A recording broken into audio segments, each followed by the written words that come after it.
But is it possible, before all those extreme things that make people panic, can one see it before, you know, it really gets bad? Yeah, usually you will see signs like the person talks excessively. And not just talking excessively, talks very fast. Such that a lot of things at the same time. People will notice, or you see someone who, for instance, you're in church or somewhere, I mean, where there's a service where people are supposed to be quiet, and the person will begin to, talk while people are maybe praying or something. People will notice changes in behavior, all right, that things that are off. So it's a combination of all, because you can't just use one single symptom to say the person is has the diagnosis of bipolar. Another thing with bipolar is they have racing thoughts. So many thoughts coming into their mind. Well, but you can't see thoughts. You can't see them, but these are things that some people can perceive themselves. Okay, and these are some of the things we advise some of them who have come for treatment to watch out for. Then that sleep is very critical. The person just suddenly notices that he's sleeping less and not even feeling. The person is hyperactive. Okay. Can't seem to stay in one place, doing several things at the same time, but generally not very productive. You know, could that also be like a hyperthyroidism thing? Now, some of the features that you have in hyperthyroidism, okay, could also manifest in, look like manic. So those are things when the person comes to the hospital, we evaluate to be sure that the person doesn't have a thyroid disorder. Another key thing one should mention is that there's a subtle form of bipolar disorder, which is called hypomania. In that, the symptoms are not as severe as mania. So a number of them could go on for years without being detected. But people just would describe that this person is, is too loud, is too talkative. But such people with the hypomania, yes. Does it affect like their academic performance? It could. Jobs? One thing we tend to find as a challenge is the person who is manic enjoys it.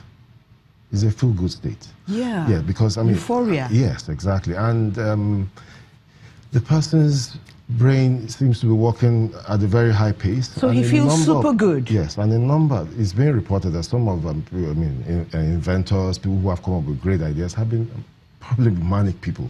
Okay, but it extends beyond, what is acceptable, what is socially, and of course becomes destructive. And that's where there's a Do problem. they have periods of normalcy though? They do. So because the illness comes in episodes, and episodes could last for varying lengths of time. In between, everything is back to normal.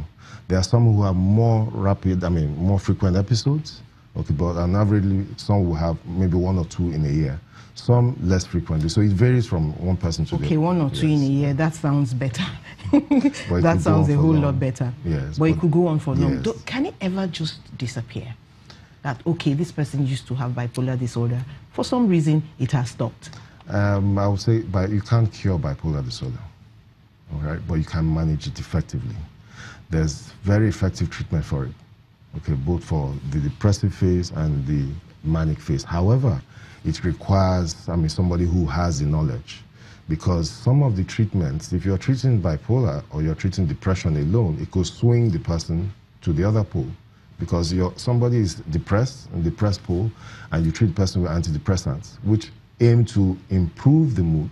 So if you don't recognize when you should withdraw them, you tip the person to the manic phase. Does that mean that this kind of person has to always be visiting the hospital? Not always. Because you have to check if, okay, is this manic or is this depression?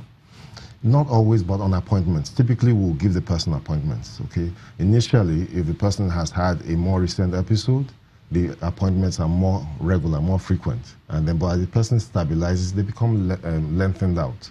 And sometimes you could have some people who only have to come to the hospital once in 6 months or once a year. But it needs, regular monitoring. Because the mainstay of their treatment is what we call mood stabilizers. Okay. And those are tablets? Yes, they come in tablet typically. But of course, you could have other forms of treatment like the electroconvulsive therapy, okay, which is shock therapy, which sometimes we use if it's really, really bad and we need to get the person sorted out as soon as possible, and the person accepts that. But typically, medication will suffice, and it's usually in tablet forms. You know, some people who have convulsions that don't stop, they remove a part of the brain to help stabilize the person. Is Is this applicable in this case? Well, there have been different, psychosurgery. Okay, there have been advances. There have been some suggestions that for not just even bipolar, even for things like schizophrenia and all of that. But of course, it's an evolving field. Okay, so it's not. It's also not definitive for bipolar yet. But definitely, those are some of the things that futuristically could be possible. Okay, so what kind of tests do you conduct to make sure you have a definitive bipolar disorder? What do I call it? Diagnosis. Condition. Well, most of the investigation, the evaluation for a bipolar disorder is typically based on the history taken when you come to the hospital, a specialist. You know why I'm saying this? Because, typically, a lot of men say that, women are just moody people. They're always sad or over happy or one thing. You can't figure a woman out. I don't know what her problem is. The mood is always swinging. And there are mood swings. And some women have them every month. So how do you know it's not just a mood swing? Yeah, because the pattern will tell us when the person comes to the hospital. If you're not sure, then go for evaluation. That's the best advice by a specialist. Okay. Usually there are features we look out for. Like I've said, the mood will change, okay? There's change in the energy level. Okay, let's come back for that one. We've got to take a break. We're taking a short break now. Please stay with us.